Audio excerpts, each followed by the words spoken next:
Hello guys!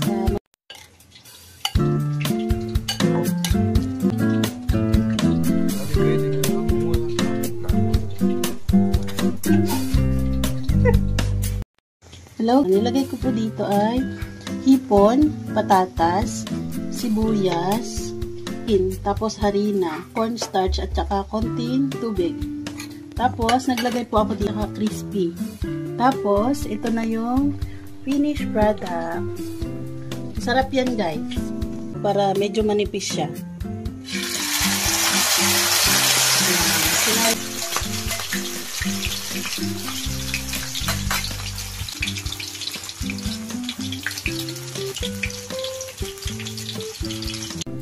Sarap yan guys.